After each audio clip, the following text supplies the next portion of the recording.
Primero, formular un diagnóstico sobre el cual hay un gran consenso entre las fuerzas políticas que integran el gobierno y parte de la oposición.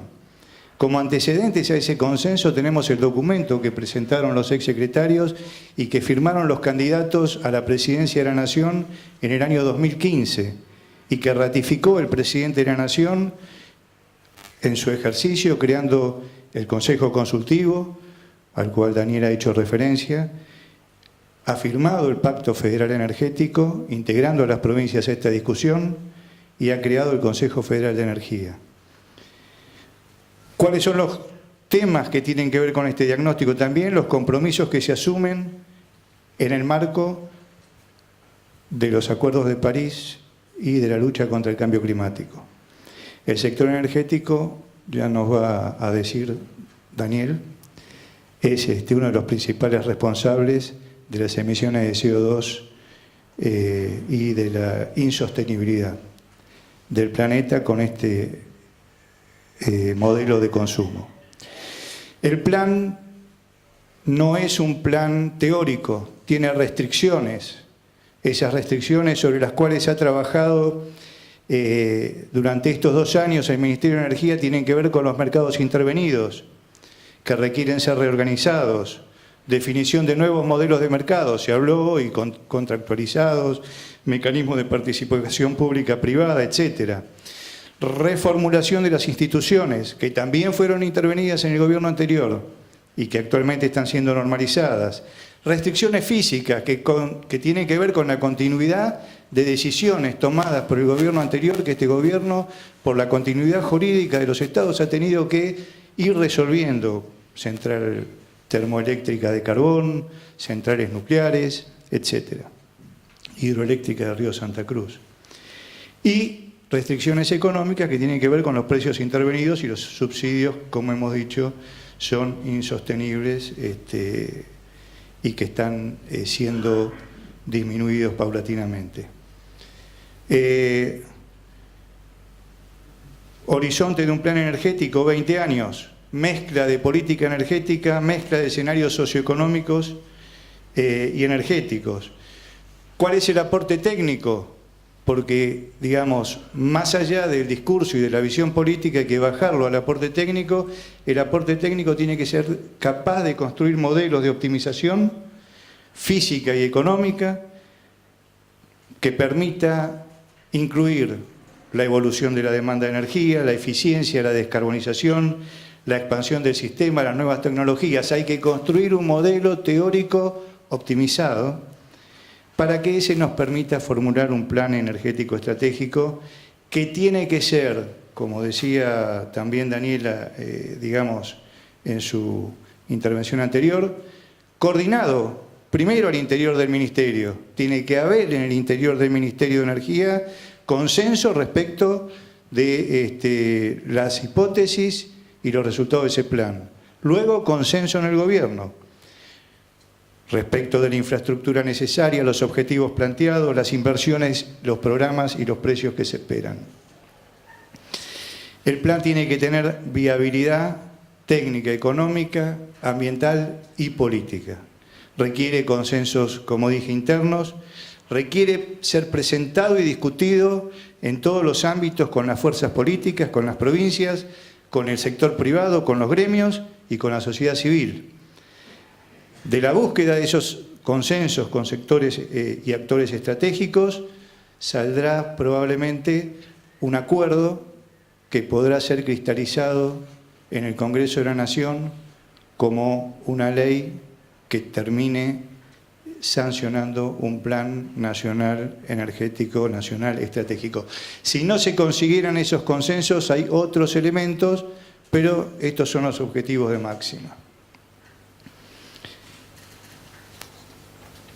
Una vez sancionado el plan, hay un periodo que yo llamo de operación y mantenimiento, para el cual hay que construir indicadores de medición que permitan consolidar los recursos humanos construidos actualmente en la Secretaría de Planificación Estratégica, reforzarlos con profesionales, medios, modelos, recursos, etcétera, que continúen la tarea del planeamiento energético monitoreando, controlando y siguiendo los objetivos.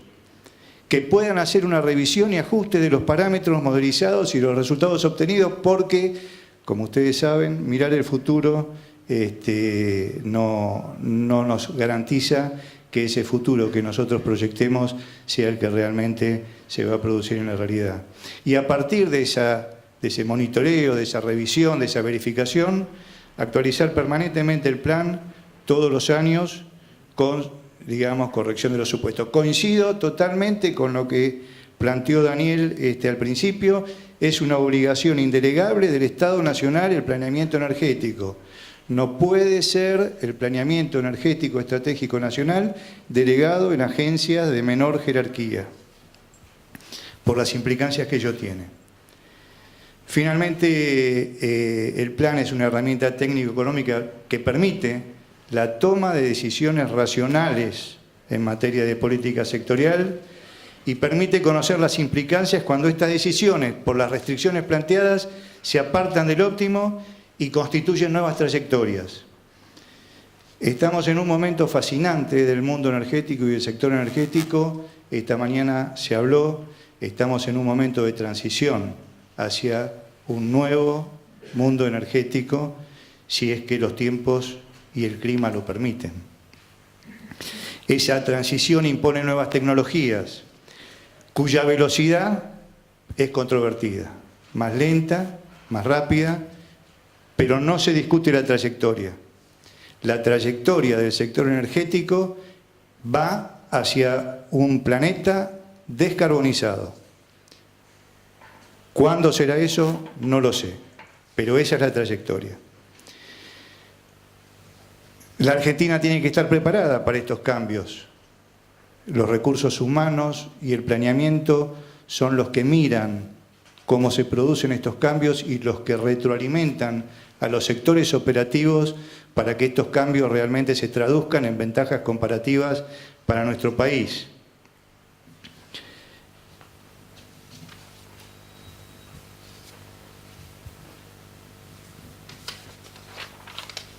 Bueno, y se me traspapelaron los papeles, pero con esto termino y vuelvo a, digamos, a repetir lo que dije al principio.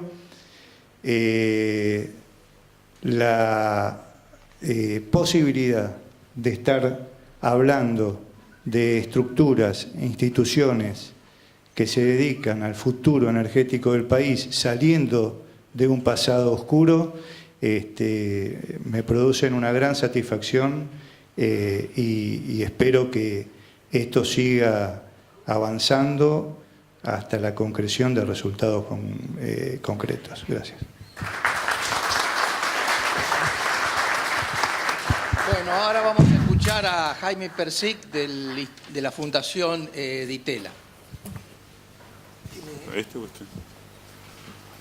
Buen día a todos. Muchísimas gracias a los organizadores, a los exsecretarios por permitirme participar de este seminario. La idea de mi presentación es la necesidad de mirar un escenario que estuvo flotando durante toda la mañana, pero que creo que tiene que quedar mucho más claro, que es un escenario de un sistema energético totalmente descarbonizado en un futuro no muy lejano, lo cual implica una necesidad de pensar el planeamiento distinta. Y anticipando un poco lo que va a venir ahora, yo podría hacer este caso de los próximos 10 minutos basados únicamente en el tema de mitigación del cambio climático, pero da la impresión de que, y voy a tratar de aportar algunos elementos para la reflexión, de que hay bastante más de eso que soporta la necesidad de mirar un escenario totalmente descarbonizado. Se pasó una donde yo estaba tratando de decir, ¿la que sigue? Esa. No, hay una, bueno. ¿Por qué incorporar escenarios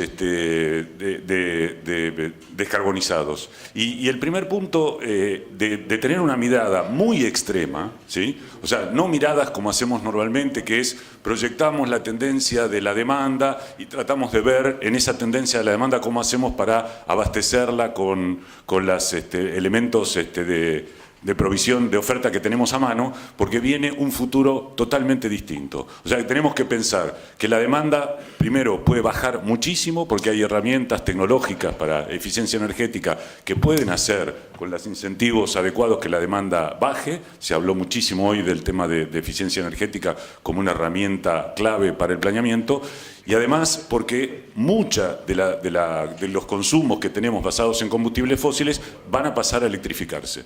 La electrificación es una herramienta clave para el futuro. En la descarbonización del sistema energético, la base está en electrificar y después descarbonizar la generación eléctrica. Bueno, eso hace que el sistema energético y el sistema de planeamiento sea mucho más abarcativo de lo que es hasta ahora. Tiene que tener metido adentro el transporte, por ejemplo, ¿sí? O sea que hay que pensar el transporte a futuro como un transporte totalmente electrificado, donde se utilicen los ferrocarriles donde se pueda, donde se use el transporte fluvial donde se pueda, y eso confluya en una reducción de emisiones, ¿sí? Por otro lado, voy a dar algunos elementos del contexto internacional y voy a mencionar algunos otros factores y las particularidades argentinas. En el anterior, por favor. Lo que quiero mostrar en este es dos escenarios que incluye en los documentos que está sacando en el 2017 la Agencia Internacional de Energía. Y fíjense que son fuertemente disruptivos, ¿sí? No es el escenario que la agencia muestra. La agencia muestra un escenario tendencial, un escenario de nuevas políticas, que es el que tradicionalmente mostraba en el World Energy Outlook, y además ahora agregó un escenario de desarrollo sostenible. Y fíjense que en el escenario de desarrollo sostenible no solamente busca mitigar el cambio climático, además buscan el abastecimiento universal de energía y además buscan solucionar otros problemas, reducir fuertemente la contaminación del aire. Voy a volver más adelante porque la realidad es que hay muchos otros países que van en busca de un sistema eléctrico descarbonizado y el pilar de la decisión está basado en el tema de contaminación, que puede no ser un problema tan patente nuestro hoy, por ahí es en el futuro, pero por ahí va a confluir en entender cómo el mundo se está moviendo. Fíjense que la Agencia Internacional muestra un sistema eléctrico sin emisiones, o sea, 0% de carbono hacia el 2040. No falta tanto, basado en más de 60% de renovables, 15% de nucleares y 6% de captura y secuestro de carbono en las plantas que sigan funcionando todavía con combustible fósil. La que sigue, por favor. La que sigue. ¿Cuál sería el contexto internacional? Digo lo que decía antes. Yo podría hacer un caso basado totalmente en el Acuerdo de París, donde la Argentina hizo un compromiso de reducir emisiones y donde incluso antes del 2020 la Argentina tiene que presentar una estrategia a largo plazo, ¿sí?